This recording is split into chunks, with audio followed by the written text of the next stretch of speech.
Israeli আকাশসীমার পূর্ণ নিয়ন্ত্রণ নিয়েছে ইরান, এমনটাই দাবি করছে আইআরজিসি। এখন পর্যন্ত ইরানের হামলায় মোসাদের মিশন পরিচালনা কেন্দ্র, তেল আবিব, হাইফা সহ বিভিন্ন গুরুত্বপূর্ণ বিমান ঘাঁটি, তেল পরিশোধন কেন্দ্র ব্যাপক ক্ষতিগ্রস্ত হয়েছে বলে জানা যায়।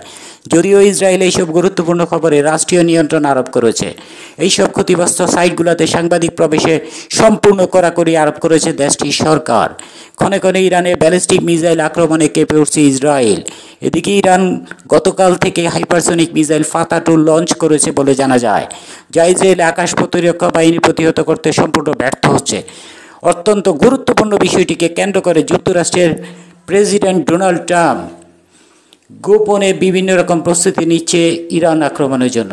জানা যায় এই উদ্দেশ্যে যুক্তরাষ্ট্র ইতিমধ্যে ইউরোপের বিভিন্ন ঘাঁটি থেকে F-35 সরিয়ে নিচ্ছে। কিছু কিছু বিশ্লেষকের ধারণা, এই যুদ্ধ মধ্যপ্রাচ্যে ব্যাপক যুদ্ধের রূপ নিতে পারে এবং এতে পারমাণবিক অস্ত্রের ব্যবহারের আশঙ্কা উড়িয়ে দেওয়া যায় না। ধারণা করা, ইরানও গোপনেও পারমাণবিক অস্ত্র প্রস্তুত রেখেছে। যে কোনো সময় এই যুদ্ধ লক্ষ্য নিরীহ মানুষের প্রাণ কেড়ে নিতে পারে, এমনটাই ধারণা বিশেষজ্ঞদের। মাহমুদ সোহেল, জেনোনিয়া।